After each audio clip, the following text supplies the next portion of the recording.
Well, it has come to that time of the day where I talk about random stuff or give my opinion on something. And no, I'm not talking about the Streamer Awards. Terrible event. Anyways, even though I'm not going to talk about it in detail, yes, the Streamer Awards was not great. I didn't watch it. I only saw clips on TikTok. Yes, because I'm a steadily brain-rotting person. What more to do? And the FIFA World Cup ballot draw was not much better, to be honest. The one thing I can say about the Streamer Awards is never hire those guys to sing again. I don't know who they are, but just don't put them on a stage, please. Alright, to move on to the main topic. Today I'm here to talk about a certain game that I mentioned in my Uno video, and that is Where Winds Meet. Yes, a free game. I love free games. Who doesn't love free games? You, me? I'm sure we both like free games. What are some free games? Well, most of the games on your phone are free, I assume. Clash Royale, Clash of Clans, Boom Beach. Does anyone still play Boom Beach? Anyways, Where Winds Meet. Big spoiler warning here. Spoilers. Okay. Oh no, I'll drop a few things before. Where Winds Meet is a unique story placed within somewhere back within medieval China. A very interesting region. So far, where I'm up to. I have just finished the first act of the story, and I'm here to give my thoughts about both the gameplay so far and the story. Story-wise, we will start in the beginning. You're introduced to your main character, who is a baby who's being taken care of by a separate character whose name is Jiang. I think that's his name.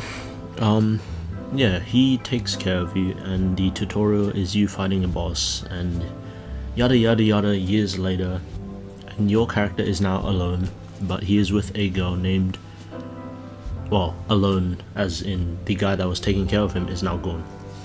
And then you meet you're friends with a girl named Ruby. Now keep in mind, Ruby is a main character, sub-main character, towards the end of the act. Anyways, as you progress, the normal stuff, you meet your aunt, Han, who is a main crucial point of this act for some reason. Nobody really knows why at the moment, but you get sidetracked, and this is where you step into a dungeon. What dungeon, you may think? This is the first boss of the game, who is called the Heartseeker. And one thing I think they did really well in this game is the way that they made the bosses wield their weapons. And in this example, she is wielding a scythe. One critical thing I have to say about the game is why is there no scythe option? I was so excited when I saw scythes. I was like, oh yes, we're finally getting scythes in the game. No, I haven't gotten to the point where there's any scythes unlockable in the game. Sorry, I had to open my door though. It is very stuffy in my room, and I'm not showing you guys my arse. Anyways, where was I? Yes, my disappointment with scythes was unavoidable, but the boss in general was a pretty well designed boss, which introduced you to the different types of weapons that you could use throughout the game. Now, as we progress onto the story, I'm skipping ahead a bit here, but in the process, you meet one of the most, in my opinion, best written or not best written, most entertaining characters, called Killer Blade. If we cut forward, he has some sort of relationship with Aunt Han and he's trying to find her. And in the progress, Aunt Han is nowhere to be found. Wow. So you and him go on a rescue journey, you find her, yada yada yada. And when you guys are preparing to leave for an exhibition 33, no. As you guys are preparing to leave on an exhibition for a new kind of province, bandits raid the village and causes destruction to the place that's called Heaven's Pier, which is where the game is set. Now this is where Ruby comes in, because like a child is at 7 years old, you realize that they do not like to listen to adult storytelling or whatever when adults say, sit in that chair and don't move, right? In the process, we are revealed to a new villain called, let's just call her the Witch, right?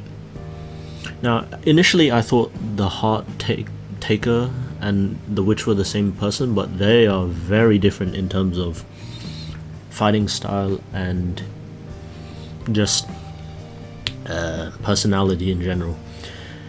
Now this little girl, Ruby, very big spoilers if you're up to this point, like, she stands on top of a mountain and she is trying to lead the survivors away from this massacre. But in the process, she's killed.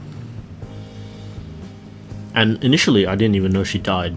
Like, I thought they were gonna pull a red herring. It's like, oh, even though her, you know, her flag broke when the witch shot an arrow at it, she survived. It was just the flag that broke, but then it cuts towards the end of the story and she's actually dead.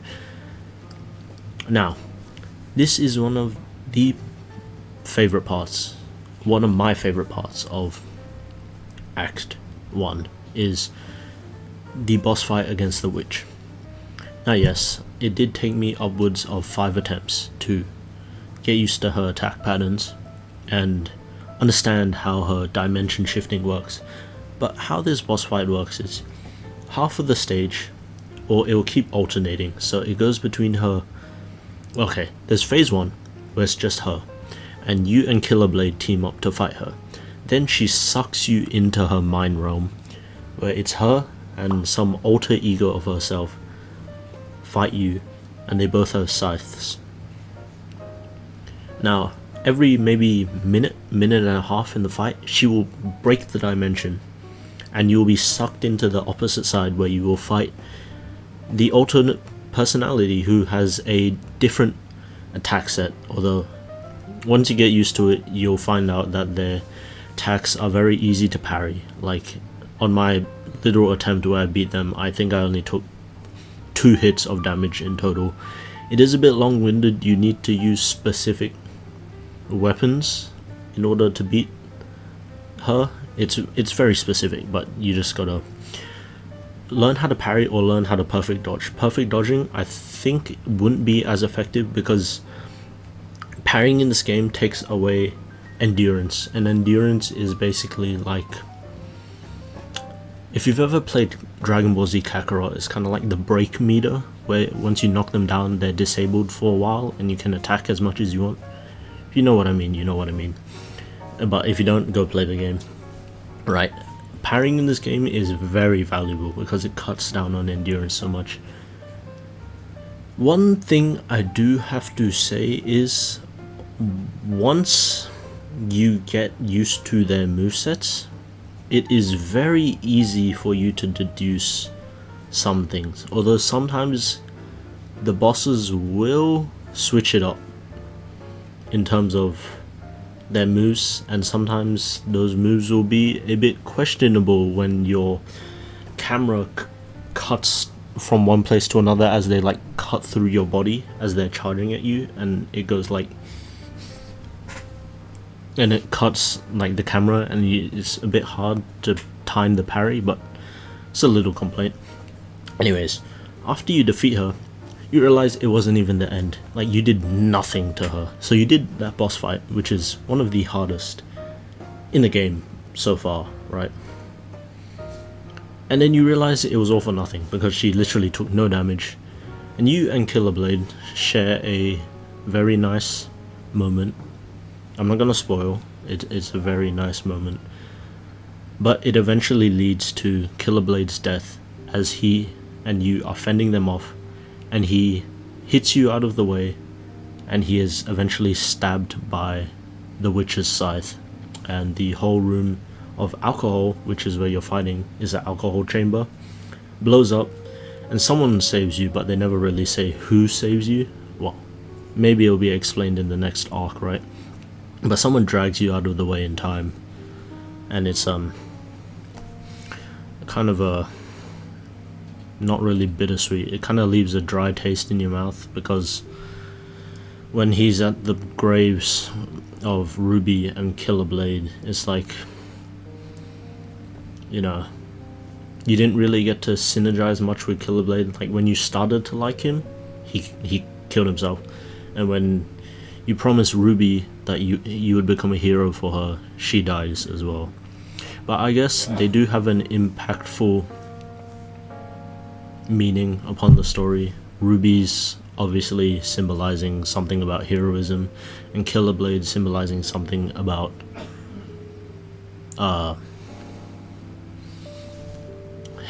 just being friends with people, I guess. Like, how you progress from not liking him to liking him, and once you like him, he dies.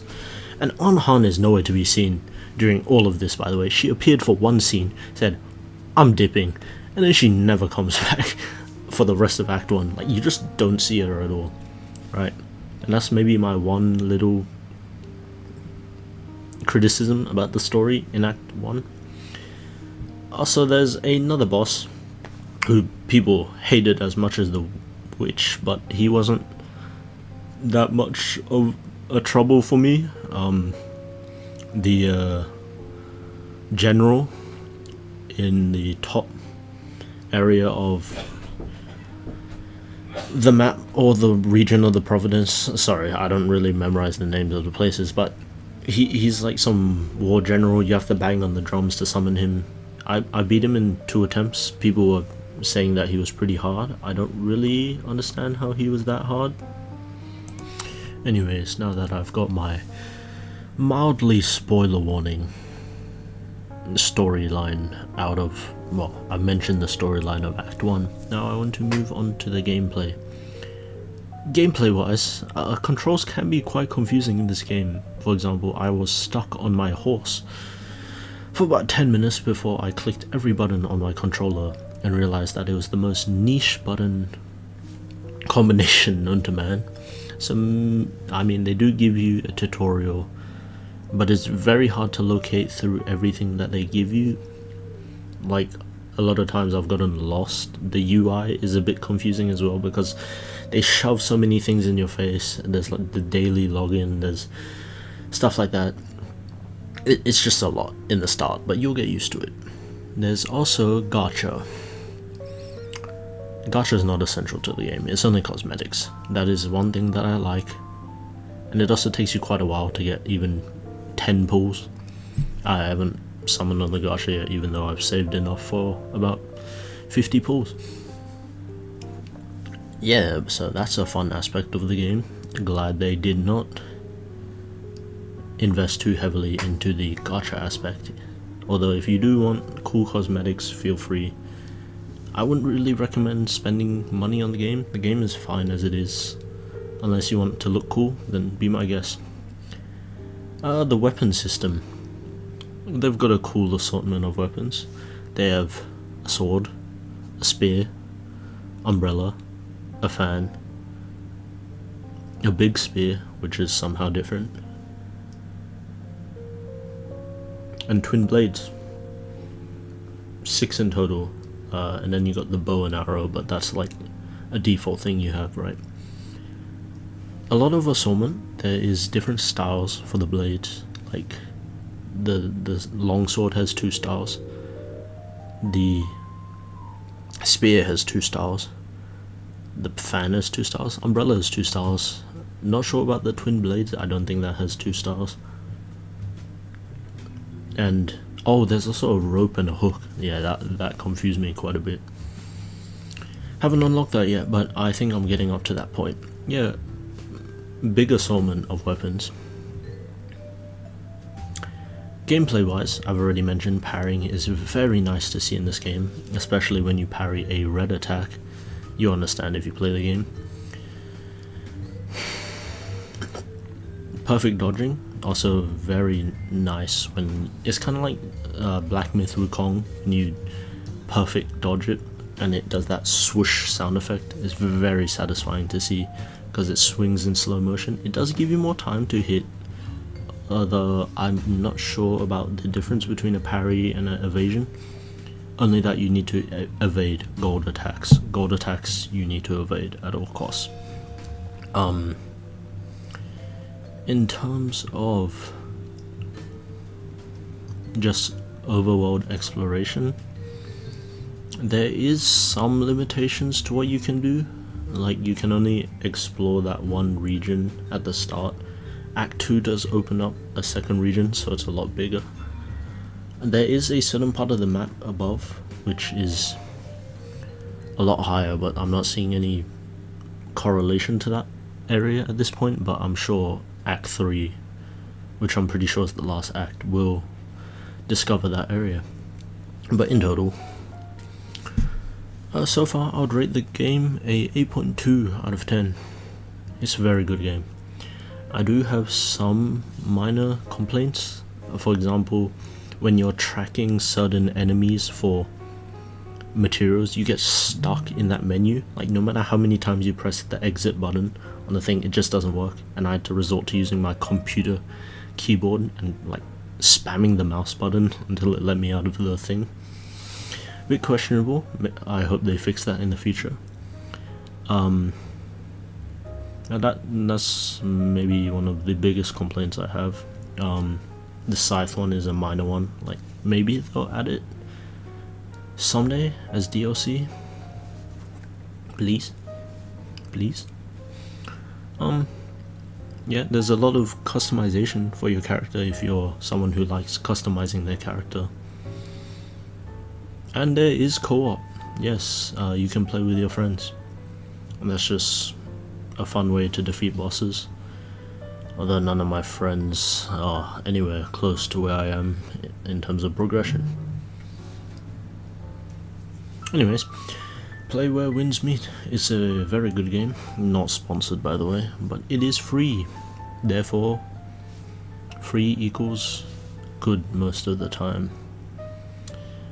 I'm very disappointed in Dragon Ball Genshin Squadron. I thought it was free, but it turned out to be very pay to win. Anyways, with that, that's the end of the video. And as I may remind you, Game Awards are in 3 days.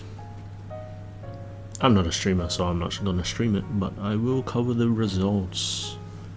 Yay. Okay. Bye. Have fun with the game.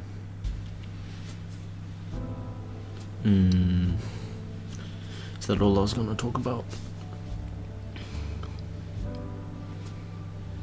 Also, RIP Killer Blade and Ruby. Also, you fight a horse on steroids. Or on crack, one of the two.